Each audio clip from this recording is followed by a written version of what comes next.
Howdy, folks. Welcome back or welcome aboard. You are listening to the Doc Owen Show. This is Richard Owen, Dr. Richard Owen. I am joined in the Hilltop Studio by... I'm Surefire. And... Uncle Bocce. And we are ready to rock and roll. I hope you enjoy tonight's show. We're going to greatly extend Uncle Bocce's normal historical information, little 8 to 10 minute sound bite of walking us through the United States before it was the United States. We thought it pertinent tonight that we go into previous rigged elections, as just so you'll understand that Mr. Trump's complaints are not without precedence. Let's put it that way, right? Exactly. Okay. We were going to hold it to about 8 to 10 minutes, but then Bocce started doing the research and realized we couldn't cover it in that length of time. So I think you'll really enjoy it. We are all over the social media, primarily Facebook and Twitter, but various other platforms as well as Doc Owen Show, DocOwenshow. Go out to the Facebook page, like us, follow us. Twitter is the best place to follow because everything that goes up on Facebook also gets tweeted, so you don't miss a beat of things that are going on or things that we like to post out in the news feed. We also have a blog that is growing in popularity and notice. It is called DocOwenshow.com. Try to keep everything the same. And we have 2 apps, one each for the Apple iPhone and Android devices. And guess how you find them? Doc Owen Show. DocOwenshow. And we have a new sister kind of a broadcast that we're doing once a week as well as the Doc Owen Show. It's called Saint Cities, SAINTCITIES, plural. There's also a Facebook page by the name of Saint Cities, and Saint stands for Sanctuary Assembled in Nature's Tradition, and that is a show that is 100% dedicated to sanctuary cities and illegal immigration. We found that was taking so much time in the Doc Owen Show that it deserved its own dedicated piece, so that's where we focus on that angle. We start the show in a very traditional manner. Ms. Surefire gives us a moment of inspiration, followed by Uncle Bocce's moment in history, and then I follow up with a leadership quote, and then we dive in.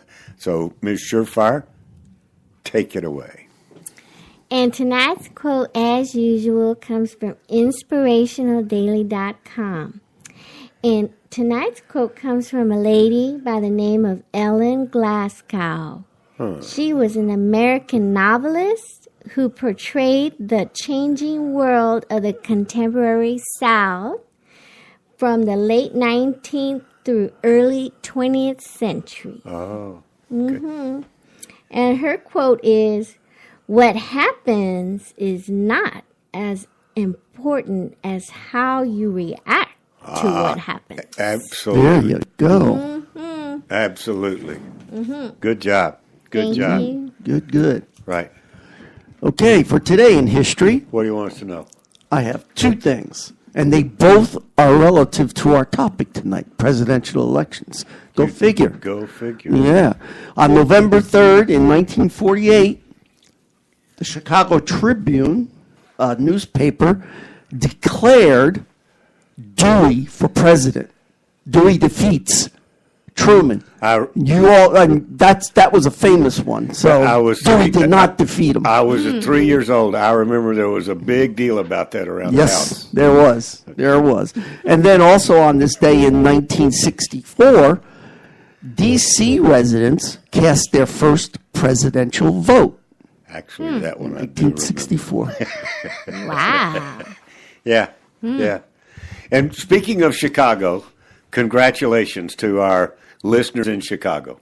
We are very, very happy for you that you were able to break the drought and bring home a world championship. And you did it in absolutely fine fashion. You came from behind. You fought your way to the top.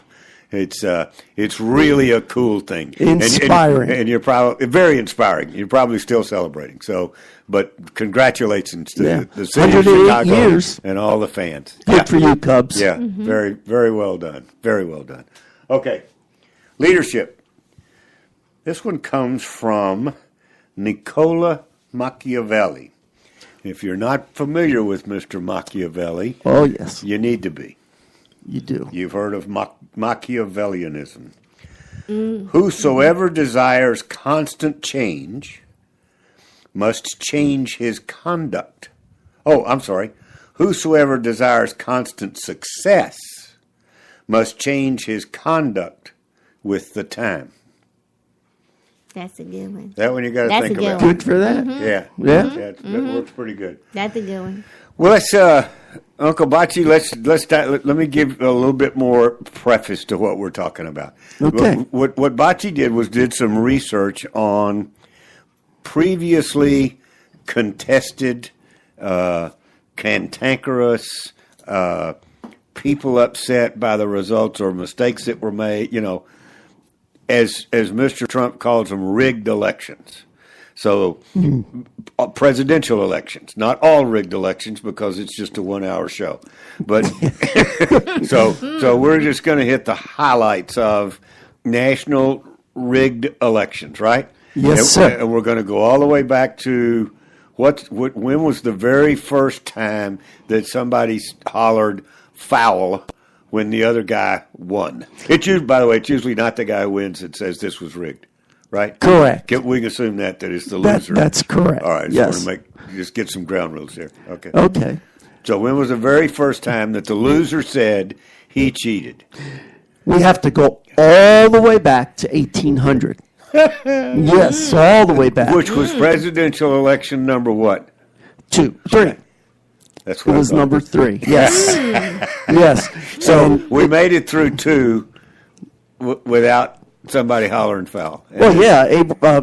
George Washington, he won both of his elections. Okay. Unopposed, not unopposed, but he got pretty much all the vote. Yeah. He got all 100% of the vote. Okay. And he was not a member of a party.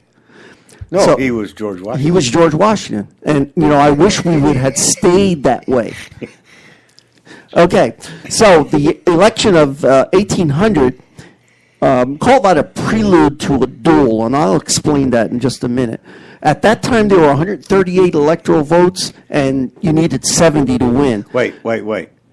See, these are things that I don't know, and I don't think the audience knows. When did the Electoral College, day one or right after Washington? I mean, Day one. Day one? Yeah, it's part of the Constitution. Yes. Really? Yeah. Yes. So it was always electoral. Now, as I'll explain I'm glad we're not here. on TV. I just made an ugly face at myself. Okay. I didn't know that. Okay. However, as it was originally in the Constitution, it was different than it is today. Thank you. I feel better. Yes, it was very different. What they did was each elector from each state had 2 votes, and they would vote for one person or 2 people. One for president. Now president. It's coming back to me. They had a presidential vote and they had a vice presidential vote, and those did not have to.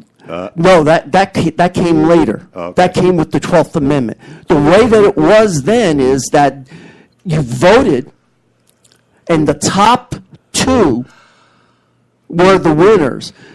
It doesn't matter party or whatever. So whoever got the most votes was president, and whoever got the second most was vice president. Well, it didn't quite work out very well. Irrespective of party. Exactly. Wow. Exactly. Because in this particular election, we had Thomas Jefferson, Aaron Burr, both Democratic Republicans. Right. And we had John Adams, a Federalist, and 2 other Federalists that ran.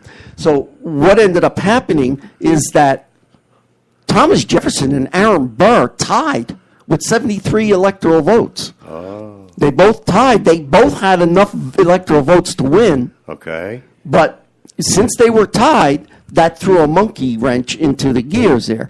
So what had to happen was it eventually went to the House of Representatives, and it took them a long time to decide who was going to be the actual president. There were shenanigans going on because Alexander Hamilton, he was the first Treasury Secretary. Yeah. He did not like any of these people. He despised Jefferson, Aaron Burr, John Adams, and of course Aaron Burr, yes, absolutely, and the other guys. He didn't like any of them.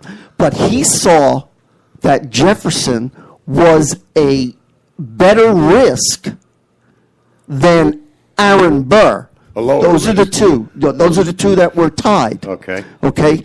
And he had no use for Aaron Burr. He hated Aaron Burr. We get that. And he said that Aaron Burr didn't care about anything but himself, kind of thing. It was that, you know, that happens in today's politics as well. So, after jockeying in the House of Representatives, with Alexander Hamilton working behind the scenes, he managed to get a majority for Thomas Jefferson. Okay. So Thomas Jefferson became president, and Aaron Burr became the vice president. 3 years later, Aaron Burr shot Alexander Hamilton. That's how much they hated each other. Remember they had a duel? Okay. And Aaron Burr was gone. Alexander Hamilton was gone after that.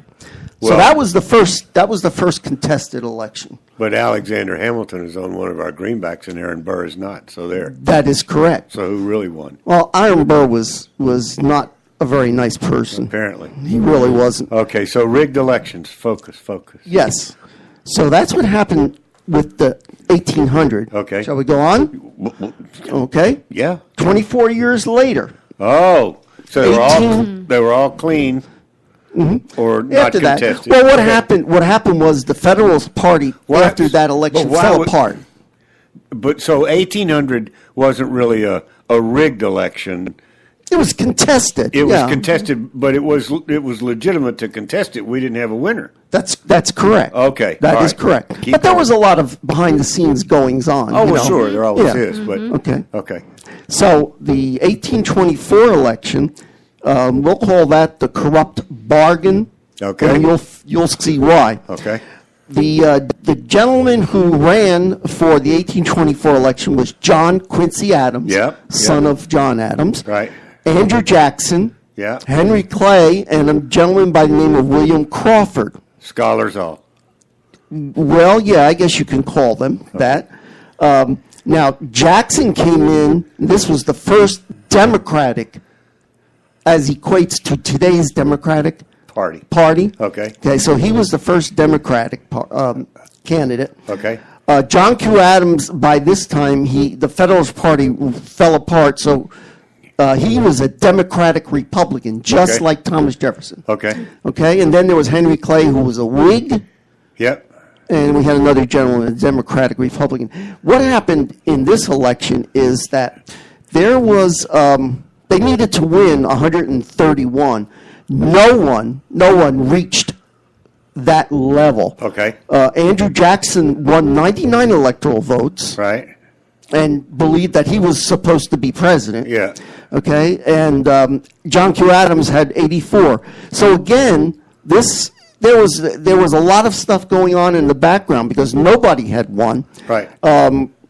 The Jacksonians found out about what Clay was doing. Now, Henry Clay, he decided that he was going to go in cahoots with John Q. Adams to get John Adams elected. Okay. So he worked his butt off and to get the votes for John Quincy Adams, and Quincy, he actually, in the end, did win enough electoral votes. Even though he came in second. Even though he came in on second. the first round of voting. So all of this backroom stuff went on in the House? Is that what you're telling me? That is correct. It went Okay. on in the House. Okay. And, Jackson, even he won the popular vote even. Not only did he win the electoral. So he won the majority, not the majority, but not enough Yes. to win to have the majority in the electoral. That- And he won the popular vote. Right. And everybody said, oops, too bad. The House of Representatives likes John Quincy Adams. Yeah. Come back another time. And here's Okay. here's why Jackson called it a corrupt election. Okay. Okay, real Yeah, quick. yeah. Because Clay made a deal with John Q. Adams to become Secretary of State. If he put his... that's what happened. So Clay became Secretary of State. Pay to play. Exactly. Pay to play first round Exactly. 1824. That's correct. All right. Let's take a 1 minute pause for the cause. We'll have a little Go for it. sip of water, and we will be right back.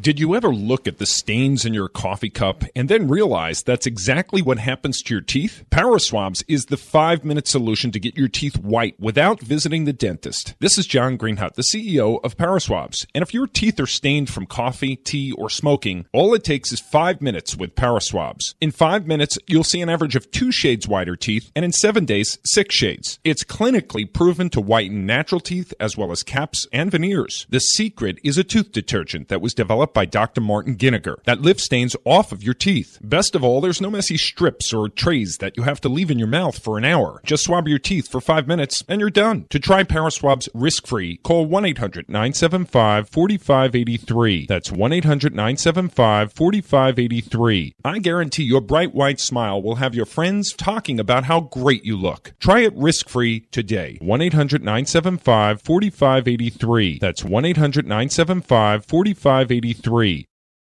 Howdy, folks. Welcome back or welcome aboard. You are listening to the Doc Owen Show. We are very glad you're here. We've been going through a little bit of a history lesson on rigged elections, and Uncle Bocce got winded. He was having so much fun telling us about them. So we've got a guest in the green room that I'm going to bring out and give you a break. Is that all right? That's fine. Okay. We'll just move along as fast as we can. We're going to shift for a few minutes. Then we'll go back To a discussion with a friend of ours locally, a fellow by the name of Nico LaHood, district attorney. We are going to talk presidential politics. So in the current race and what's going on, etc. I think you will enjoy and appreciate Nico's perspective. Take it away. Election season. Oh, man. Good. This is driving me nuts. I mean, I like to pay attention to politics, but they're wearing me out. I mean, this is not politics. No. This is not in the best interest of the country. Well, no. I don't think.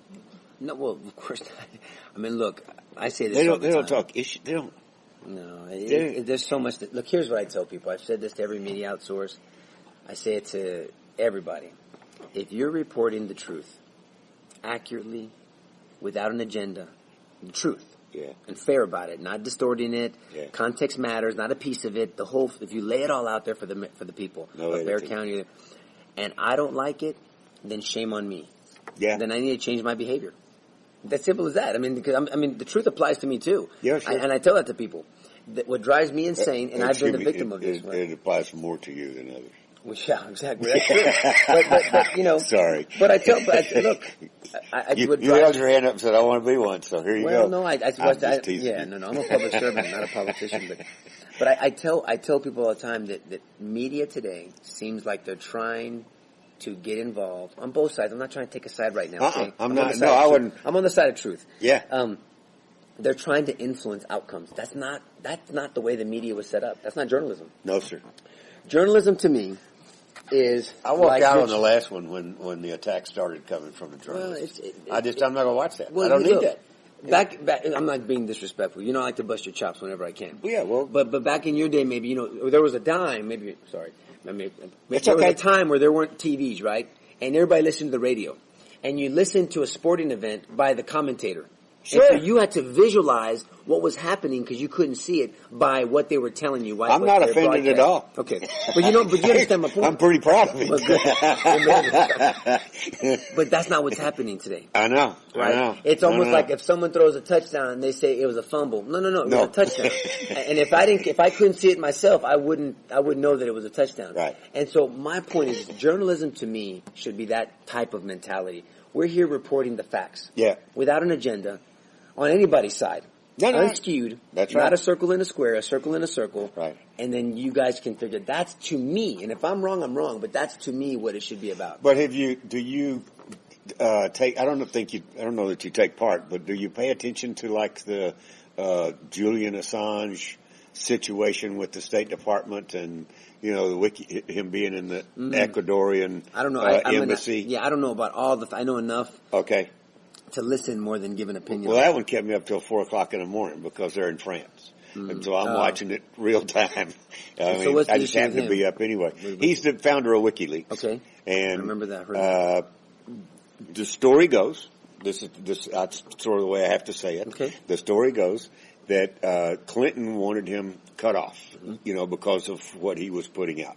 And so John Kerry from the State Department threatened the Ecuadorian government that he would turn them into Venezuela if they didn't cut off the WikiLeaks guy. And they did.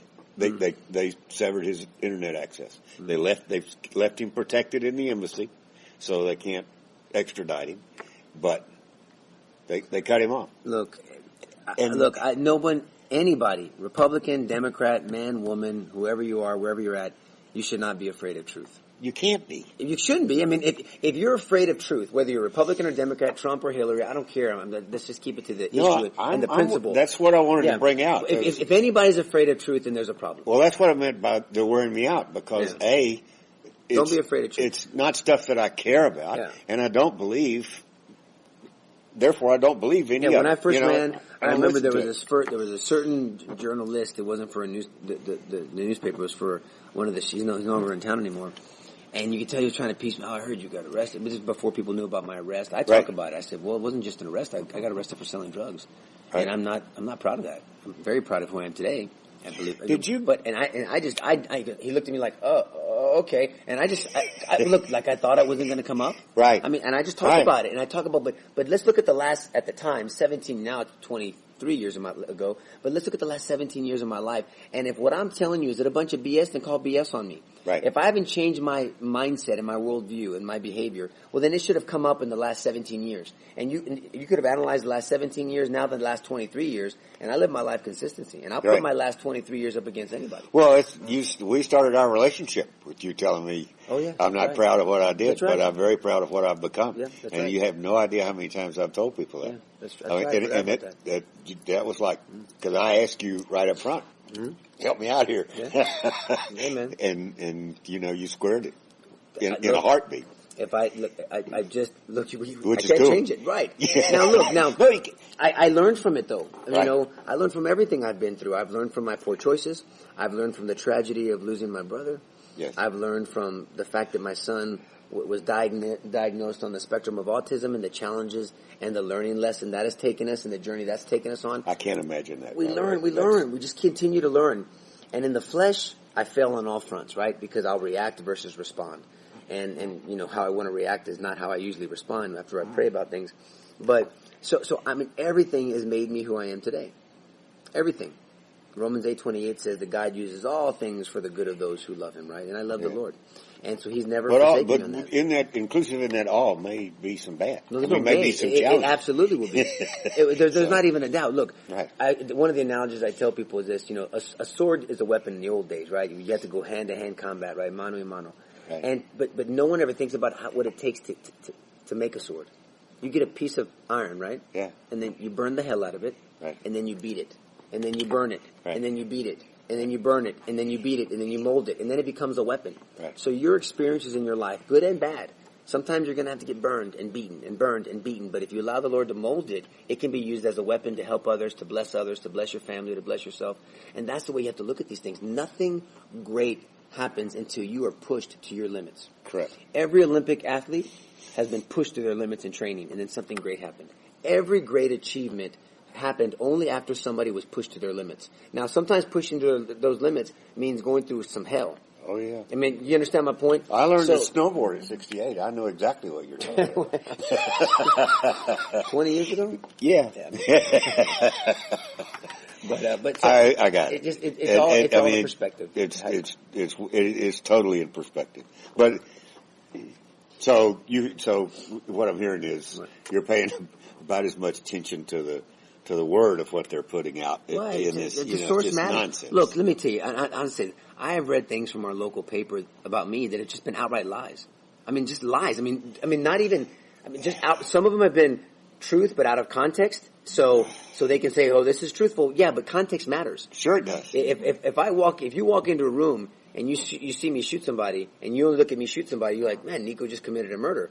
But if you looked at the context and saw the whole room 2 minutes earlier, you saw that this guy had a gun first, and then he pulled it. I just drew mine faster. Well, context matters. Yeah, I still shot the guy, but one of them self-defense. Depends on when you come in. The other one's murder, right? So I have read things about me that have been I'm talking about outright lies, and some complete out of context distortion of truth, which makes it appear like a lie because it's out of context. Context always matters. Yep. And so I've seen it at a very lower level here locally. So nationally, on both sides, it's insane. The more local the politics, the nastier. In general, I mean that's what I'd always heard. But the difference is, I'm gonna continue to be myself, and this is the advice I give anybody that wants to get into the quote unquote politics. That's a bad word these days, right? Just be yourself. Be comfortable in your skin. It's been a bad word for a long time. Sure. It's gotten worse. But it's gotten worse. I think so. It's the advent of instantaneous information and video and yada, yada, yada. It's good and bad, like anything else. Any strength taken to an extreme, uncontrolled, is a weakness. You said something that I wanted to react to, but I don't ever like to break in when you're on a roll. No, it's okay. That you prefer to... that you get caught up sometimes and you react instead of responding. Mm-hmm. You're so good with words. You're so perfect with words most of the time that you can't give him the whole thing. You gotta that I have learned the hard way a lot of times. One of the best things for me to do is to make sure everybody understands that I'm one of these kind of people that needs to sleep on it. I will continue this conversation tomorrow, or something to that effect, if I possibly can. Is just to say, time out. There's been things I've read on Facebook, and I literally do. I start typing stuff out, and when I finish typing it, before I press the send button, I'm like, "Oh my, am I really going to send this?" And I'll pull away from the thing, or you know what I'm saying? Or I'll vent to somebody else and yell and cuss and everything, and then I'll just respond a certain way. I mean, look, we're wrapped in flesh. I'm laughing because you're right. I'm a little older, and so my first access to electronic mail was a corporate electronic mail system that we had back in the early 80s, the very early 80s, before internet or anything. So it was a company thing. And so I was having it back and forth on the telephone or whatever with one of my VPs that's out in California, and I fired off an email, and he called. And I'm like, "You already got that?" And he said, "What do you know?" Of course I already got that. I'm like, oh, shit. So I had no concept of how fast things reacted like that, and What I would say is we're so sensitive in this culture now. Everybody's ultra sensitive. Back in my day, and of course in your day, I was taught, sticks and stones will break your bones, but words will never hurt you. Correct. Words hurt everybody now. Our identity, children are beaten down. Their identity, I think, is broken. The moral fabric of this country is deteriorating, in my opinion. And then we wonder why, it's a jungle out there and we're going to hell in a handbasket. I'm not doom and gloom. I'm being honest. I look at statistics. I did an interview 2 weeks ago. I do look at statistics everywhere. I talk about them every week. Well, this year, murders across the country are up 11%. Yeah. Here in San Antonio, they're up, there was 94 murders all of last year, and as of this year, as of 2 weeks ago, it was 114. So it's going to be even more than that. And everybody's afraid, well, why? What do you mean, why? We have this lack of moral compass in society as a whole.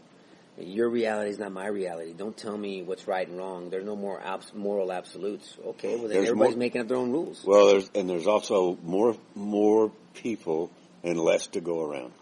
In other words, the economy is not as robust as they would have us believe. But regardless, you can go into the most challenged areas in the old days, where there's a black area, Hispanic culturally, there was still some respect for life and for each other. Well, of course. There was tremendous control by the parents because there was a strong faith base in the home. Right. Even still now. Right. You go to the east side, many friends and supporters there, and I go to the different churches, and tremendous faith in the Lord, invoking His name, understanding that He's in control, garnering strength from that, and then having a moral compass. Hey, there's a definite right and wrong. Yes. Period. Yeah, there is. And part of that's... You're right. Regardless of everything else that's going on around the money you. brings stresses to you, but there's a lot of people with money that are They're worthless. You can have all the letters behind your name and all the decimals and money and zeros. That doesn't buy you class. That doesn't give you a moral compass or integrity. I mean, it's true, but last hope. Right. Oh man, I was doing so good. I thought I was doing so good there. Still got a chance. What else do we need to cover, sir? And this doesn't have to be on the record. Oh, I didn't put it on the record. No, not necessarily. I don't necessarily want everybody to be on the conversation. Okay. But it's okay. You mentioned the fact that you got arrested. Mm-hmm. Were you ever convicted? No. No. Yeah, everybody. When I ran for so office, that word that went out was not true. That was distorted. Was I arrested? Yes. I was never convicted. I'm not a convicted anything. I own a gun. Okay. I more than one gun. Well, I have a license to carry. I mean, I couldn't do any of those things if I was a convicted felon. Okay. Is there a way, if you are, or are there ways that people get that expunged? Are there ways that... Not a conviction. Okay. If you get a deferred adjudication, you can do a petition for non-disclosure. That's kind of like an expunction for certain areas. Right. But it's and you can't outrun it. I mean, there's no time frame. There's no not if you get a deferred. Now, if your case gets dismissed, if there's some time, depending on the reason why it gets dismissed, then you can expunge that. If you're acquitted by a jury, you can absolutely expunge that, or by a judge if the judge hears the case. So yes, you can get expunged, but not if you have a deferred or if you have a conviction. Okay. Well, that was a distinction that I just happened to notice when you were saying it. You probably told me that the first time I did, because that was one of the biggest misconceptions out there. There was a big misconception. Well, no, I'm not. That doesn't take away from the fact that I did what you're saying I did. But no, right. But the end result wasn't that I'm, Got it. Right. That's a big difference. Well, sure. The result is a big. That gave you the window to turn it around. Well, I could have turned it around anyway. But what I'm saying is, it gave you the window to turn it around in the direction that you have. Let's put it that way. Right. That specifically to be where you are. Right. Okay. Cool. Right. Hi, I'm George Foreman. Do you have an idea for a new product or invention? People ask me all the time, George, how do I get my idea in front of companies? How do I get a patent? What do I do next? Do you have the same questions? I'll tell you like I'll tell them all. Call my friends at InventHelp. Call InventHelp today for free information. InventHelp can submit your invention to companies who are interested in receiving new ideas. Call 1-800-352-3127. Again, 1-800-352-3127. A fee-based company. Howdy, folks. Welcome back or welcome aboard. You are listening to the Doc Owen Show. This is Dr. Richard Owen. I'm glad you're here. We're all glad you're here. We are diving through history, and Uncle Bocce is helping us recall some former rigged elections or circumstances that might have pointed to that, things that just didn't go smoothly right out of the bag. So let's continue with that and try to get through the remaining 10. We've hit on 2 of them so far. Okay. So in 1860, I guess everybody knows who won that election, and it was very clear Abraham Lincoln won it outright. The problem was that the country was divided because of that. Even the Democratic Party was divided in Northern and the Southern Democrats. Right. They were two separate. They ran different people. That was really what was noteworthy of that. Immediately after him winning the election, South Carolina seceded. Yeah, and then took Fort Sumter and on and on. That was basically the trigger to the Civil War. That was it, because the Republican Party was founded as an anti-slavery party. So, correct. Then in 1872, there was one candidate who actually died before the Electoral College. But he didn't garner very much. But this was between Ulysses S. Grant, who was the Republican, and basically Thomas A. Hendricks, who was the Democrat. There were a couple of others who ran as well. Ulysses Grant outrightly won the election with a very high count of electoral votes. A couple of things that are very interesting. There was a suffragette named Victoria Woodhull. Okay. And she was running on the People's Party, so she was actually the first woman to to run for president. Well, I know that. Not of a major party, but still. That's the key. They were, okay, and then Frederick Douglass. Well, what was the contention about? I mean, you said Ulysses S. Grant won outright, so Ulysses S. Grant. The problem there was that his first term was full of corruption. Oh, okay. A lot of corruption. So people were getting very upset that he was going to be winning. They really didn't think he should have. Okay. And then in 1876, it's not a so independent tiebreaker. This was between Rutherford B. Hayes, a person we don't know very much about, and Samuel Tilden, who was the Democrat. Who we know even less about. Yes, exactly. So an interesting note here is that one of the highest voter turnouts was for Lincoln, but this one was even more. 81.8% of the people voted. Hayes lost the popular vote, but he won the electoral votes. Did dead people vote back then? Yes, there were dead people. Okay. Believe it or not. I see dead people. So this was so contentious that there was threats of another civil war. Okay. Okay. So that's what happened in that one. Okay. So that was 1876. Okay. Yes. Then in 1912, really one of the bad elections. Yeah. What happened in 1812 was 1912 or 1812. 1912. I am sorry. Thank you. Right. Thank you. The people who were running Democrat was Woodrow Wilson. The Republican was William H. Taft, the incumbent. Oh. And because Theodore Roosevelt was upset with the way Taft was handling things, he formed his own party called the Progressive Party. Okay, and we know what the Progressive Party, and there was also a socialist on that one. The election, because of the split in the Republican Party, was a total landslide for Woodrow Wilson. Okay. And so started the demise of the United States of America.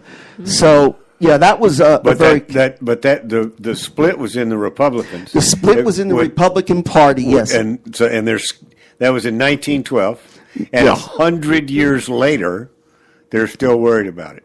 In other words, that was a lesson learned that the party is not going to let happen again. Exactly. Right. Just that's why they are like they are when it comes to keep going. Okay.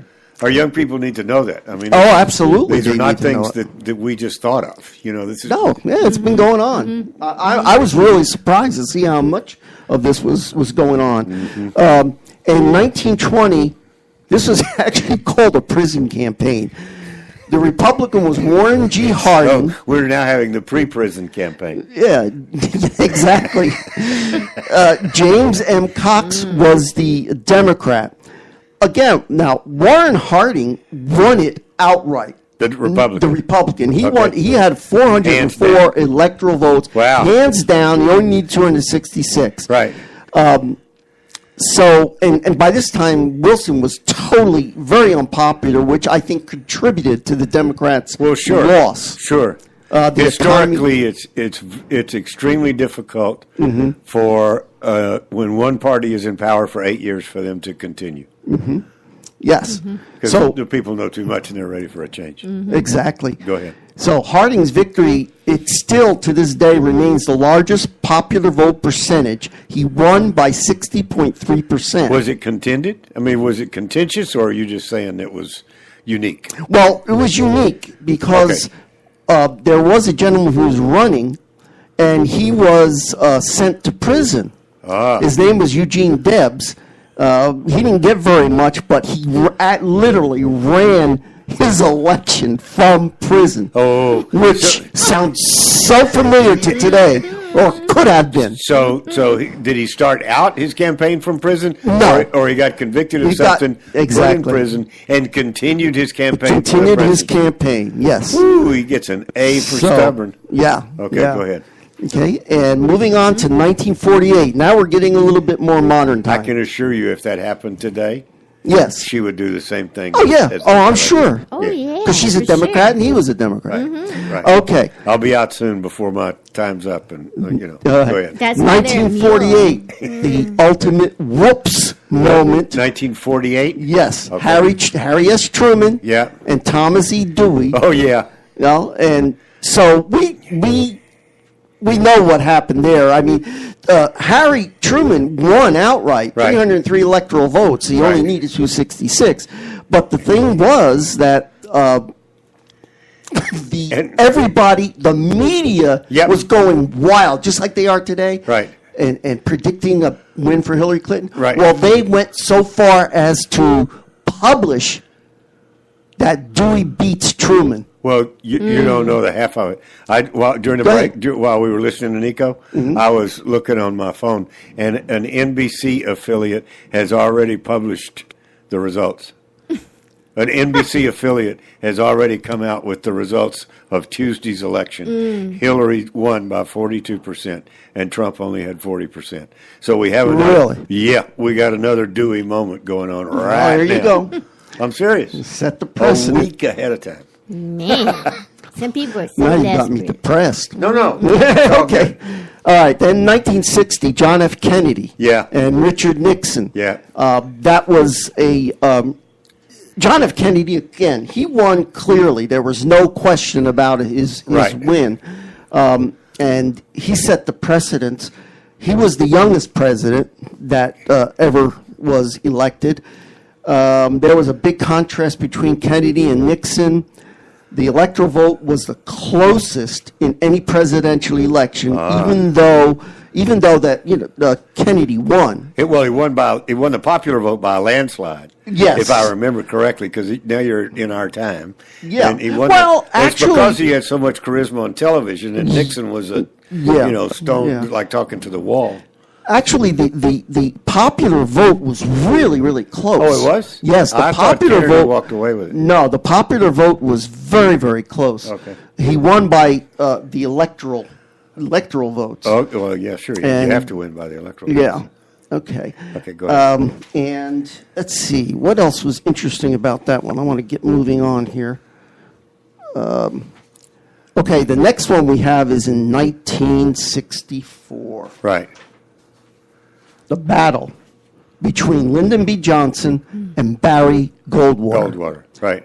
Okay, before the election, you remember the Daisy ad about Barry Goldwater, boom, blowing up the world and all that kind of stuff. Right. So there was a lot of that kind of thing going on. Yeah.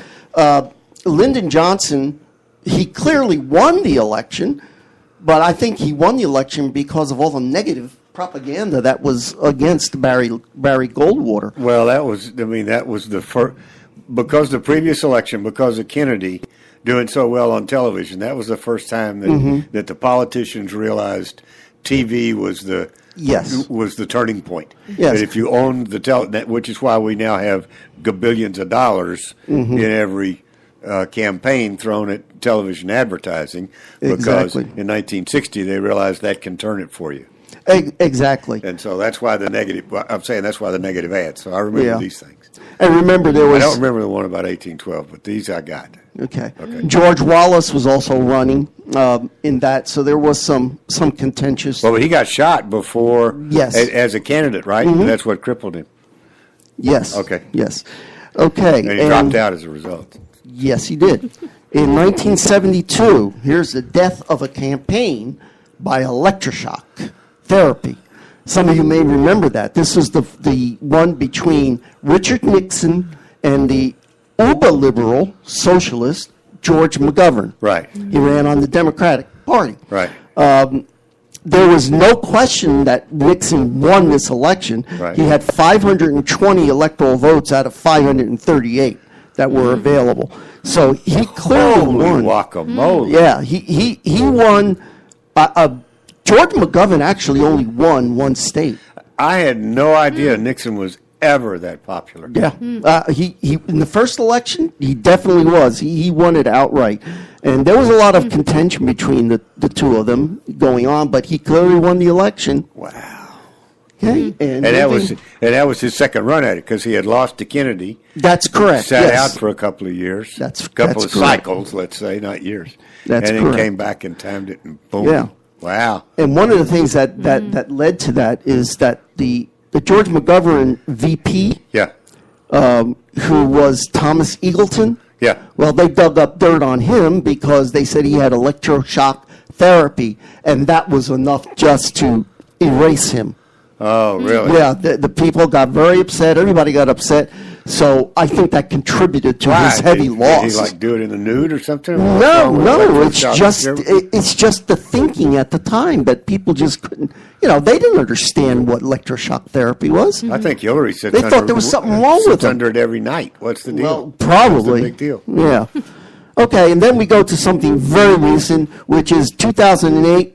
George W. Bush against Albert Gore. Okay, we all and got most that of you already know what happened there. That was definitely one of the longest elections that it went on and on and on. You'd be surprised how many people don't know what happened there. Yeah. It took 2 Supreme Court decisions. That's correct. To tell Gore to sit down and go sell climate change. That's correct. So a lot of work had to be done behind 2 Supreme Court decisions. Yes, sir. I mean, that was, and yet, now they're whining because. Yeah, well, Gore actually won the popular vote. Oh, don't. That's okay, scary. but because of the shenanigans that went on, that's scary. The electoral vote went to Bush, and Bush ended up winning. That's because Bush is smarter than a 5th grader. Yeah, he ended up winning. Not much. But there was a lot of going back, lawyers and all this kind of thing. And it was probably the worst. The worst. It was the most contested election ever. At least there, but there was no blood in the streets. There was no blood in the streets. Okay. No, sir. All right. What else? That's it, right? Now, now we're up to date. Yeah, we're up to date. Now we can, talk or ask questions or do whatever. Okay. Well, thank you. I know you were very blowing welcome. through that, and that only just kind of tipped the iceberg on all the research you did. Exactly. So I wanted to make sure I had time to tell the audience, check the DocOwenShow.com blog because Uncle Bocce and myself probably will take all of this very well done research and turn it into 1, 2, or 3 blog posts about the history of, there you go. Presidential elections and things that can go wrong, et cetera, just so we'll have it out there and people can read it when they want to read it, right? There you go. They don't have to, keep going back and forth through the podcast. Yes, sir. Okay. Because it's a lot of very good information and our audience deserves to know it, and I can assure you has not been told it. Even that about the one in 2008. I mean, they don't know. They don't know. They don't. What's really amazing to this whole thing is that going all the way back to 1800, all of these things we knew about, but yet we don't learn from our history. We still do the same things today. The Republicans learned from their history. They don't want anybody splitting the vote. Well, that's the point I was trying to make. That's true. Okay. Well, some people don't want to learn for history because they think they're smarter, and this time they can rig the election and get away with it. There you go. Okay. We don't have a lot of time, so the reason I'm moving quickly.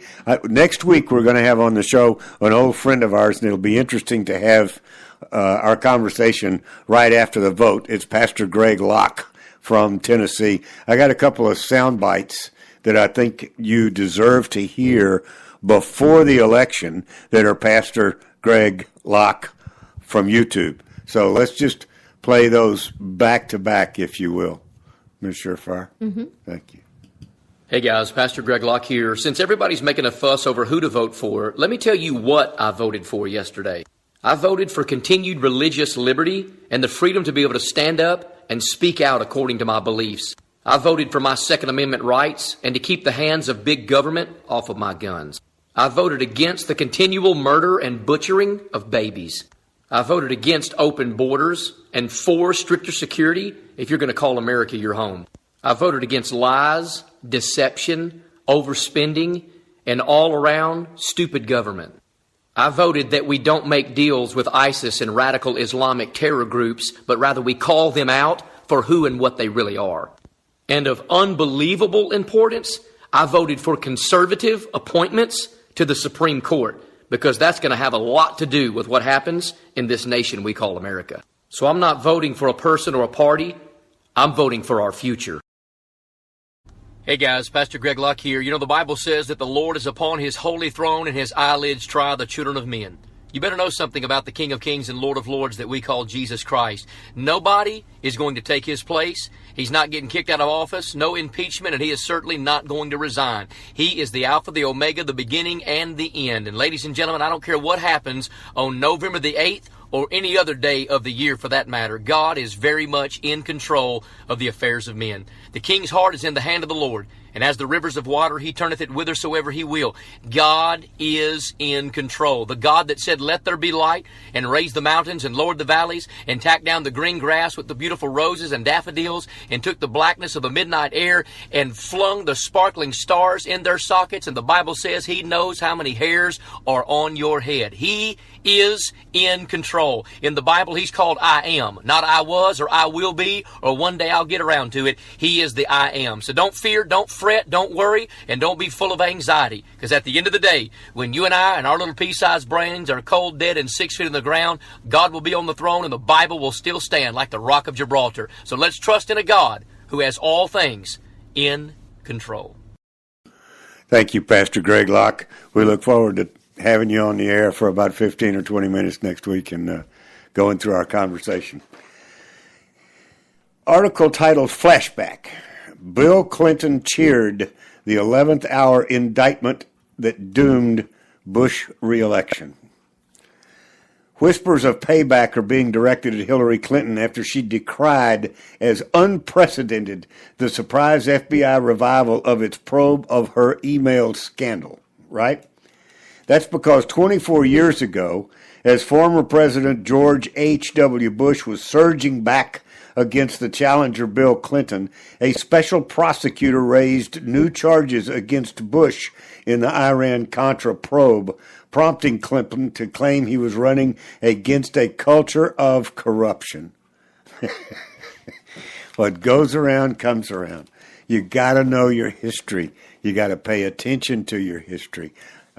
I am, on the one hand, lucky enough to have lived through and been paying attention to all of this falderah that has gone on before. And that's why it's sort of frustrating to folks like myself and Uncle Bocce that we've, seen all of these things before, and how come they can't clean it up once and for all. And the reason is the other side just keeps coming back with new angles and new.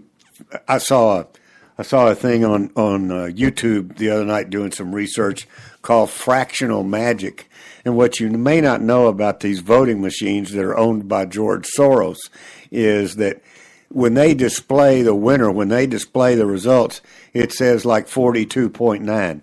Well, that 0.9 actually goes out to 6 to 8 decimals. And there's a program running in the background that takes all of those extra little points and blah, blah, blah, exactly like Soros does in the banking system, and they take all of those little pennies and half pennies and quarter pennies and all those decimals, and they put them over into a brand new account. And if you keep doing that long enough, it adds up to 1%, 2%, 3%, and it throws the election over to the other side by taking advantage of all those little extra decimals. And it is going on in every voting machine out there. Okay? So I would not, the only thing I can tell you about between now and Tuesday night, I would not reserve my seat at Hillary Clinton's fireworks celebration that's already scheduled and set up for New York Harbor. Everything's in place. She's because NBC out on the West Coast has announced that she won. So, all the rest of this stuff is just the rest of us trying to have fun. But